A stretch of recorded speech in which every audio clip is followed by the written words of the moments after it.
If you've been wanting to explore Linux without removing Windows, this video is for you. Today, I'll show you how to set up a Windows and Ubuntu dual boot system using Ubuntu's automatic dual boot installation option.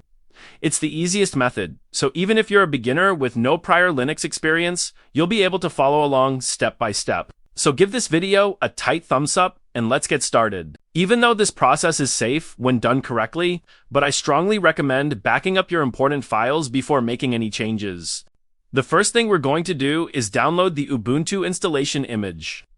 Open your web browser and search for Ubuntu. Visit the official Ubuntu website. Navigate to the Downloads section and click on Download Ubuntu Desktop.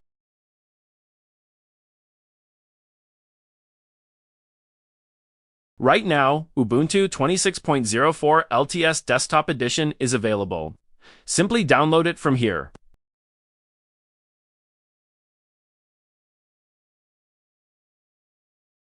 Remember that the file is several gigabytes in size, so it may take some time depending on your internet connection.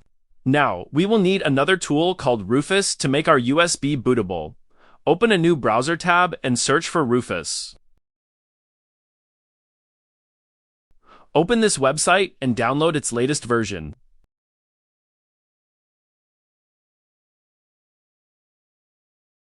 Rufus is a small and portable tool, so it downloads instantly. Now, while our ISO file is downloading, let's prepare Windows. One of the most important settings to change is fast startup. Disabling it helps avoid boot and file system issues after Ubuntu is installed. To disable fast startup, click the Start button and search for Control Panel. Open it. Then go to Hardware and Sound, followed by Power Options. On the left side, click Choose what the power buttons do. Next, select Change settings that are currently unavailable. Scroll down to the Shutdown Settings section. Uncheck, turn on Fast Startup, and click Save Changes. This only takes a minute but can prevent several common dual boot problems later on. The next step is creating free space for Ubuntu by shrinking your Windows partition. This process does not delete Windows. It simply reduces the size of the existing partition to create an allocated space where Ubuntu will be installed. Right-click the Start button and choose Disk Management. You'll see all the storage devices and partitions in your computer. Locate the main Windows partition, which is usually labeled C. Right-click it and choose Shrink Volume. Windows will analyze the drive and calculate how much space can safely be reduced. When the shrink window appears, you'll be asked how much space you want to free. If you only want to explore Ubuntu, around 50 gigabytes is acceptable. For regular use, I recommend allocating at least 80 gigabytes. If you plan to install development tools, games, or large applications, consider giving Ubuntu 100 gigabytes or even more. Enter the amount in megabytes, click Shrink, and wait for Windows to complete the process. Once it's finished, you'll notice a section labeled Unallocated Space. This empty space is exactly where Ubuntu will be installed. Do not create a new partition or format this space in Windows. Simply leave it unallocated because the Ubuntu installer will handle everything during installation. With the storage prepared and both files downloaded, the next task is creating a bootable Ubuntu USB. Go to your Downloads folder and open Rufus. Insert your USB flash drive into the computer. Make sure there isn't anything important on it, since it will be completely erased. Rufus will automatically detect your USB drive. Under the Boot Selection option, click Select and choose the Ubuntu ISO file you downloaded earlier.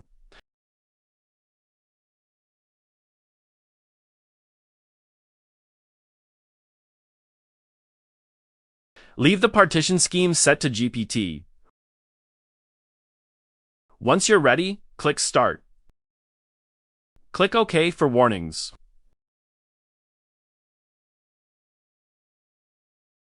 Now it will start creating our bootable USB. The process may take several minutes depending on the speed of your USB drive. So wait until it finishes.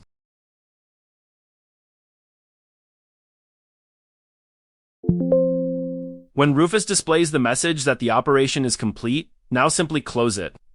At this point, we have downloaded Ubuntu Disabled Fast Startup, created free disk space for Ubuntu, and prepared a bootable installation USB. Now keep the USB plugged in and boot your PC from USB. There are a lot of methods for booting, but we will simply press the Shift button from keyboard and then restart Windows. This will take you to Windows recovery environment. If you are facing issue while booting from USB or getting a black screen, then check the videos links in description. Those videos will show you exactly how to boot from USB according to your PC brand. Here, click on Use a device. Then select your USB drive from list.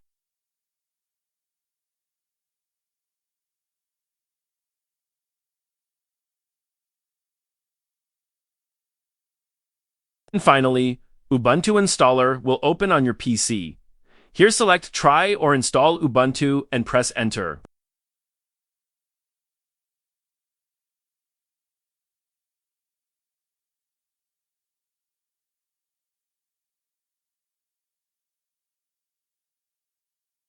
Eventually, you'll arrive at the Ubuntu welcome screen.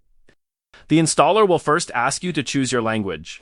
Select the language you want to use in Ubuntu and click Continue. On the next screen, choose your keyboard layout. Here, you can connect it to the internet if you want. Next, you'll be asked what type of installation you'd like to perform. For most users, the default installation is the better option. Now choose Interactive Installation and Continue. Here, choose Default Selection and click Next. Here, leave everything unchecked and continue to Next Step. You will see a couple of additional checkboxes. I recommend enabling the option to download updates while installing Ubuntu. Ubuntu will scan your storage drive and display the available installation methods. If Ubuntu detects your Windows installation correctly, you'll usually see an option called Install Ubuntu alongside Windows Boot Manager. This is the easiest and safest method for beginners because Ubuntu automatically creates the required Linux partitions using the unallocated space we created earlier. For the file system, choose No Encryption and Continue. Next, create your user account by entering your name, username, and password. Make sure to remember this username and password because we need it later.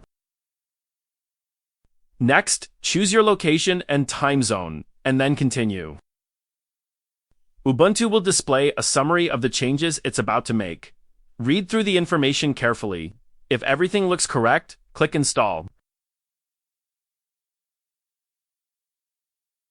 The installer will now begin formatting the Linux partitions and copying thousands of files onto your storage drive. Depending on your hardware, this process usually takes between 10 and 20 minutes. When the installation reaches 100%, you'll see a message confirming that Ubuntu has been installed successfully. Click Restart Now so the computer boots from your internal drive instead of the installer.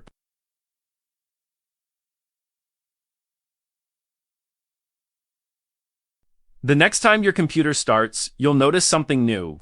Instead of booting directly into Windows, you'll see the GRUB boot menu, allowing you to choose between Ubuntu and Windows 11.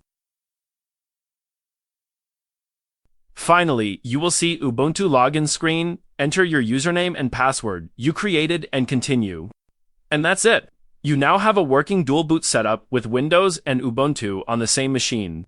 Whether you're using Windows for gaming and everyday tasks or Ubuntu for development and learning Linux, you can enjoy the best of both worlds. If this video helped you, don't forget to like, subscribe, and share it with others who might find it useful. Thanks for watching, and I'll see you in the next video.